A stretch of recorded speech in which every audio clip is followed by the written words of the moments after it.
जुगाड़ू जिठानी।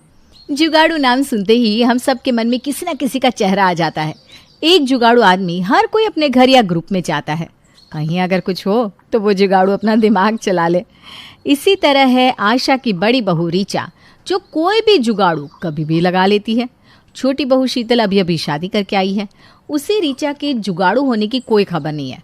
शीतल का रसोई में पहला दिन था और वो खुद से कहती है, इतना अच्छा खाना बनाऊंगी कि सब उंगलियां चाट चाट कर खाएंगे। शीतल अपने हिसाब से नाश्ते में पनीर की सब्जी और पूरी बनाती है, साथ ही खीर बनाकर सबको परोसती है। जब सब थोड़ा थोड़ा खाते हैं तब शीतल पूछती है, खाना कैसा बना है? बहुत स्वादिष्ट है, मन खुश हो गया। आज सबके साथ बैठकर किसी और के हाथों का खाना खाने का आनंद ही कुछ और होता है, ये समझ में आ गया। खाना सही है। खाना ठीक बना है, लेकिन जितनी देर में तुमने ये सब बनाया ना, उतनी देर में तो रीचा बहू 3 वक्त का खाना बना देती है, और इससे भी ज़्यादा स्वादिष्ट। सो तो है, लेकिन शीतल अभी नई नहीं है, कुछ वक्त में ये भी सीख जाएगी। भाभी के खाने से किसी की कोई तुलना ही नहीं है भैया। शीतल का मुंह छोटा सा हो जाता है, वो कुछ नहीं कहती। तब रीचा कहती है, शीतल तुम अब आराम करो, मैं दोपहर का और रात का खाना बना दूंगी। ठीक है भाभी, मैं आपके साथ रहूँगी, देखूँगी आप कैसे काम करती हो। अरे नहीं, अभी तो पूरी ज़िंदगी पड़ी है काम के लिए, तुम थोड़ा आराम कर लो ना आज। रीचा आराम से खा पीकर अपने कमरे में चली जाती है और सो जाती है। फिर आराम से वो 2 बजे उठती है। इधर शीतल सोचती है, भाभी तो अभी तक सोई हुई है, थोड़ी देर में सब खाने के लिए आ जाएंगे, भाभी को उठा देती हूँ। शीतल रीचा के कमरे में जाती है और कहती है, भाभी बहुत देर हो गई है, मैं भी आपके साथ रसोई में चलती हूँ। अरे बाबा, अभी 10 मिनट में खाना बनकर तैयार हो जाएगा, तुम देखो सब आएंगे उसके पहले मेरा काम हो गया होगा। रीचा रसोई में जाती है और फटाफट एक ही कुकर में चावल और दाल दोनों चढ़ा देती है। जब तक चावल दाल बनकर तैयार होगा उतनी देर में कच्चे आलू की सब्जी बना लूँगी। रीचा कच्चे आलू को काट कर उसकी सूखी सब्जी बना देती है। फिर कुकर में से दाल निकाल कर छौंक लगा देती है। 2:15 बजे तक सब खाने की मेज़ पर आ जाते हैं और रीचा खाना लगा देती है, खाने के साथ अचार, पापड़ और सलाद भी। बहू, दाल की खुशबू तो ज़बरदस्त आ रही है। जी मम्मी जी, मैंने आपके हिसाब से बनाया सब कुछ। आशा शीतल से कहती है, देखा शीतल, रीचा ने क्या ज़बरदस्त खाना बनाया है, वो भी बस 15 मिनट में। हाँ मम्मी जी, लेकिन भाभी आपने इतनी जल्दी चावल और दाल दोनों कैसे बना दिया? 15 मिनट तो दाल बनने में ही लग जाता है। बहू, इसीलिए तो मैं रीचा बहू को जुगाड़ू कहती हूँ। ऐसी बात नहीं मम्मी जी, आप तो यूं ही मेरी तारीफ कर रही हैं।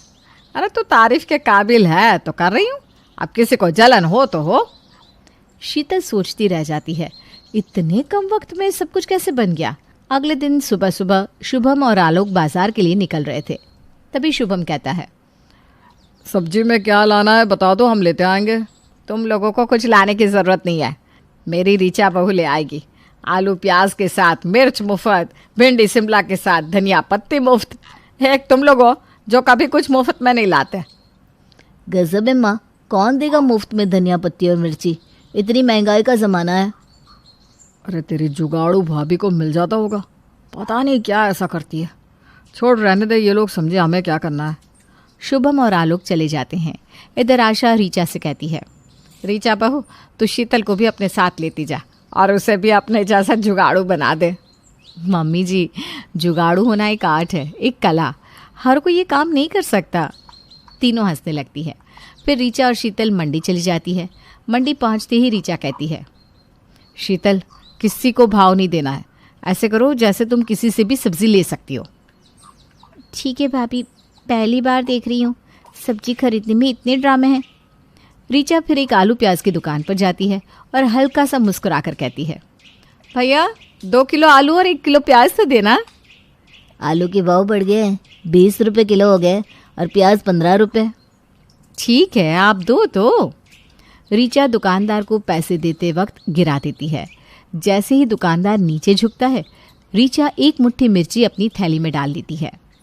मैडम 55 रुपये हुए और आपने तो 50 ही दिए, ऐसा थोड़ी ना होता है। अरे भैया 5 रुपये नहीं छोड़ सकते हो क्या?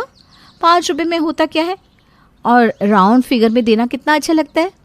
अरे पर मैडम हमारा बचेगा क्या? सब बचता है, मुझे मत सिखाइए। रखिए रखिए, अगली बार ले लीजिएगा। चेंज नहीं है मेरे पास। शीतल देखती रह जाती है। वहाँ से निकलकर शीतल ऋचा से कहती है, भाभी ये सब क्या है?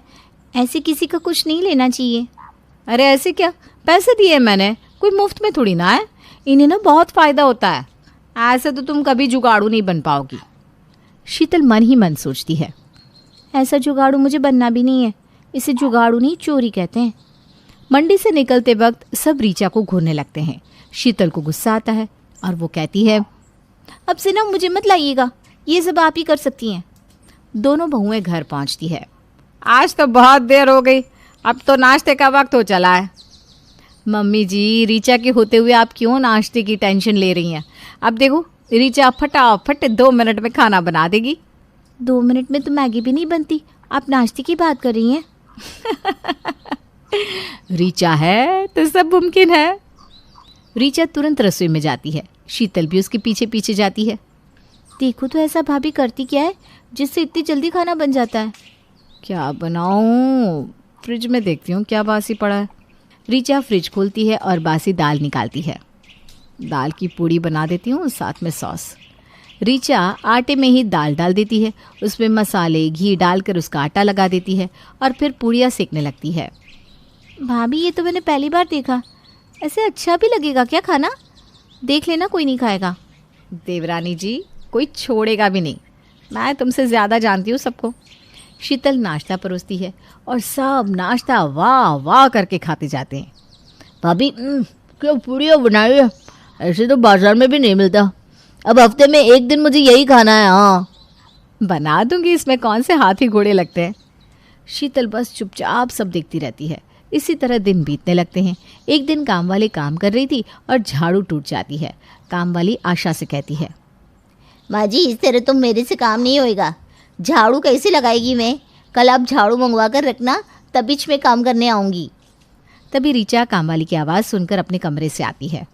ओहो महारानी, झाड़ू टूटी नहीं है, खुल गई है, अभी बना देती हूँ मैं। भाभी इसमें बच्चा ही क्या है जो बनाएगी? ऊपर से सीखे गट ज़रूर जाएगी आपको। अरे तू मेरी चिंता छोड़, तू बस काम ना करने के बहाने ढूंढती रहती है। हाँ। ऋचा सारे झाड़ू की सीखें जमा करती है और साथ ही कुएं पर पड़ी पुरानी झाड़ू की सीखें भी निकाल कर ले आती है। फिर मोहल्ले में इधर उधर झांकने लगती है। भाभी ये क्या कर रही है आप? अरे तू रुक तो। ऋचा की नज़र एक रस्सी पर पड़ती है। जा, वो रस्सी दिख रही है ना, वो लेकर आ तो, अभी तेरी झाड़ू नई बना डालती हूँ। ऋचा रस्सी से झाड़ू को जोर से बांध देती है और झाड़ू तैयार।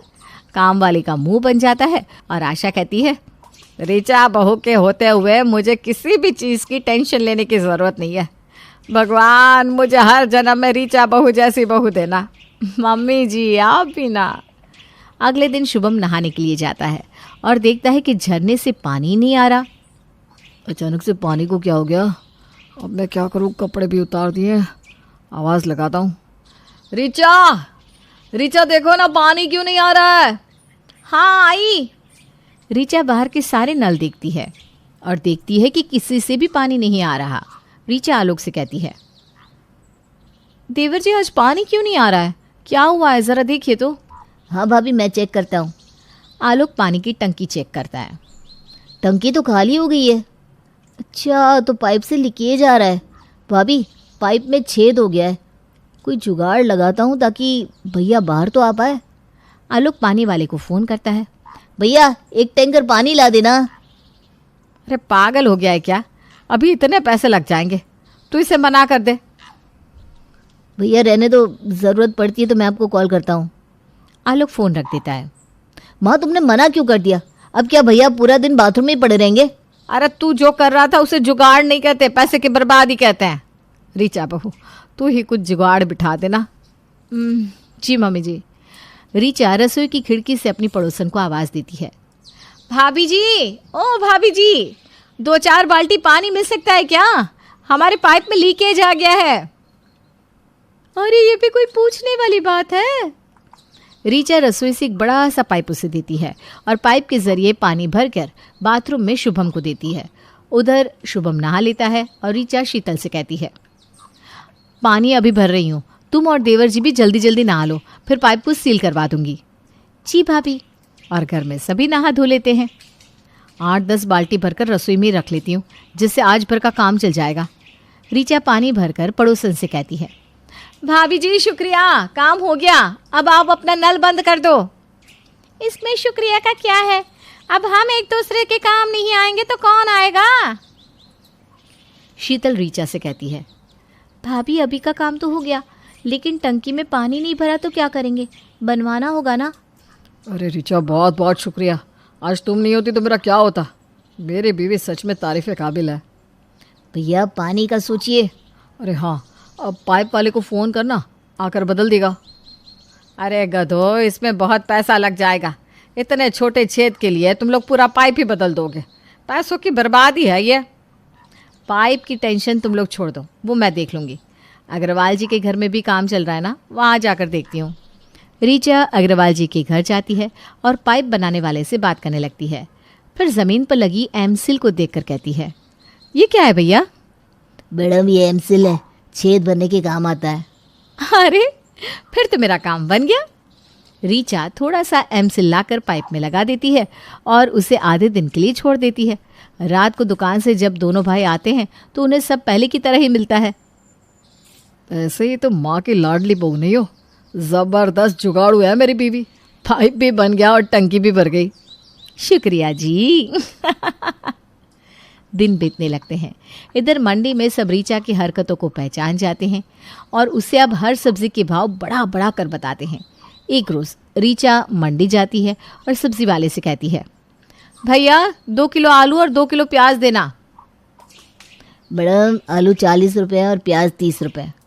भैया आप तो दुगने दाम बता रहे हो, इस तरह थोड़ी ना होता है। मैडम आप भी तो मुफ्त में मिर्ची, अदरक और धनिया पत्ता ले जाती हैं, इस तरह भी तो नहीं होता। आप जाकर किसी से भी पूछ लीजिए, इससे कम में तो कोई देगा ही नहीं आपको। रीचा मुंह बनाकर बिना सब्जी लिए ही घर आ जाती है। मई का महीना आता है और बेजोड़ गर्मी पड़ने लगती है। बिजली का बिल आता है। बिजली का बिल देखकर शुभम अपना कलेजा पकड़ लेता है। 10,000? इतना ज़्यादा बिजली का बिल आएगा तो मैं तो सड़क पर ही आ जाऊंगा। तुम लोग चाहते क्या हो? अपने अपने कमरे की लाइन ऑफ करके रख दो। फालतू का अगर किसी के कमरे में एसी चला देख लिया ना तो उसकी शामत आ जाएगी, समझो। भैया इतनी गर्मी है, बिना एसी के नहीं चलता। 1 घंटे तक चलाकर फिर बंद रखो ना कमरा। घर है तो बिजली का बिल तो आएगा ही, कोई कंट्रोल नहीं कर सकता। ठीक है, तो अब तुम ही भरना बिल। इस बार तो जैसे तैसे मैं दे रहा हूँ, उसके बाद सब अपना अपना समझो। बिजली कट भी जाएगी तो मैं बिल नहीं भरने वाला। अरे ठीक है ठीक है। शीतल का मुंह छोटा हो जाता है। तब रीचा धीरे से कहती है, शीतल तुम चिंता मत करो, मैं हूं ना कोई जुगाड़ लगा ही दूंगी। शुभम और आलोक अपनी दुकान चले जाते हैं। इधर आशा अपने बेटों के पीछे से जहाँ जहाँ फिजुल के लाइट और पंखे जले थे उनको बंद करती रहती है। बार बार लाइट बंद करने के चक्कर में आशा 2 मिनट भी बैठ नहीं पाती। आशा को बार बार ऐसा करता देख शीतल कहती है, मम्मी जी आप क्यों इतना कर रही हो? बिजली का बिल आएगा तो दिया जाएगा, नहीं तो उसका कोई जुगाड़ लगाना होगा। आप बार बार ऐसा करोगी तो आप थक जाओगी। गुस्से में चिड़चिड़ाते हुए आशा कहती है, बंद ना करो तो क्या करूं? मेरे बेटों का पैसा लग रहा है, कहाँ से देंगे इतना इतना बिल? तुम लोगों का क्या है, बस मुफ्त की बिजली है, जलाते रहो। जब अपनी जेब से पैसे लगेंगे ना तब समझ में आएगा। इधर रीचा बिजली बिल बचाने के जुगाड़ में लगी रहती है। बालकनी में खड़ी रीचा की नज़र अपने घर के सामने लगे बिजली के पोल पर पड़ती है। बगल में छोरा और गांव में ढिंडोरा। इतने दिनों से मेरे दिमाग में ये आइडिया क्यों नहीं आया? आज ही बिजली के खंभे से एक तार खींचकर घर में लगा देती हूँ, फिर चलाओ जितनी लाइट, पंखे और एसी। रीचा उसी वक्त जैसे तैसे खंभे से तार तान कर अपने घर के मीटर में डाल देती है। शीतल रीचा को देखकर कहती है, भाभी इसमें बहुत खतरा है, अगर एक बार करंट लगा तो पूछो मत, आदमी कहाँ जाएगा। अरे कुछ नहीं होगा, ये सब मैं तेरे लिए ही तो कर रही हूँ। जितना लाइन जलाना है जला, अब बेफिक्र एसी चला सकते हैं हम। रीचा मुझे तो पता ही था कि एक तू ही है जो कुछ ना कुछ कर सकती है। आशा मिर्ची लाकर रीचा की नज़र उतारती है।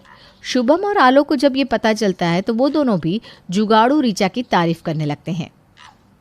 आज ही बिल भर के कलेजा बाहर आ गया था, लेकिन अब ये खबर सुनकर शांति मिल गई। अब सब आराम से रहने लगते हैं। एक रोज़ रीचा की स्कूल फ्रेंड अंकिता रीचा को फ़ोन करती है। यार मैं ना तेरी शहर में ही शिफ्ट हो गई हूँ, कभी आओ ना घर, यहाँ तो बहुत गर्मी है। हाँ हाँ बिल्कुल आऊँगी। गर्मी तो है, तू एसी चला ले। क्या एसी? 1 महीना हुआ है मुझे आए, इतना बिल आ गया, मैं तो डर के मारे एसी नहीं चलाती। अरे पागल है तू भी ना, मैं तो आराम से पूरा दिन एसी चलाती हूँ। ऐसे कैसे? कोई तुझे कुछ कहता नहीं क्या? अरे क्या कहेगा, मैं बिजली के खंभे से डायरेक्ट तार कनेक्ट कर देती हूँ अपने घर के मीटर में, और बस फिर आराम से पूरे दिन एसी का मज़ा लेती हूँ। अंकिता की आंखें बड़ी बड़ी हो जाती है। उसके बगल में बैठा उसका पति अमोल ये सब सुन रहा था। अचानक पोल का वोल्टेज हाई होने से रीचा के घर के सारे लाइट्स, सारा इलेक्ट्रॉनिक का सामान ब्लास्ट करने लगता है। आवाज़ सुनकर रीचा कहती है, हाँ अंकिता, मैं तुझसे बाद में बात करती हूँ। सारे बल्ब, एसी, फ्रिज सब जल जाते हैं। आशा अपना माथा पकड़कर बैठ जाती है। एक और खर्चा आ गया, थोड़े पैसे बचाने के चक्कर में इतना नुकसान हो गया। इतने में ही अमोल अपने विभाग के कुछ आदमियों के साथ वहां आ जाता है। हम बिजली विभाग से हैं, शुभम जी को बुलाइए जरा। रीचा डर जाती है और दुकान से शुभम को बुलाती है। बिजली वालों को देखकर शुभम के तो तोते उड़ जाते हैं। आप लोग पढ़े लिखे होकर ये सब करते हो, ऊपर से सबको ढिंडोरा पीट पीट कर अपनी वाहवाही लूट रहे हो। 1 लाख का फाइन भर दीजिए, वरना आपके घर की लाइन काट दी जाएगी। शुभम तुरंत पैसे निकाल कर दे देता है और आशा और रीचा को बहुत सुनाता है। माँ, तुम्ही ने रीचा को सर पर चढ़ा रखा है, जब देखो उसकी तारीफ करती रहती हो, उसके कारण आज मुझे इतना नुकसान हो गया। रीचा बहुत जुगाड़ू बनती है ना, तुम तो बचा लेती फाइन का पैसा। अब सारा सामान मुफ्त में ले आओ जुगाड़ू बहू। रीचा का मुंह लटक जाता है। जुगाड़ू होना ठीक है, लेकिन इतना भी नहीं होना चाहिए कि ऐसी नौबत आ जाए। आज से मैं शॉर्टकट छोड़ दूंगी, कोई जुगाड़ू काम नहीं करूंगी। एक लंबा खर्चा लगने के बाद रीचा को अकल आ जाती है।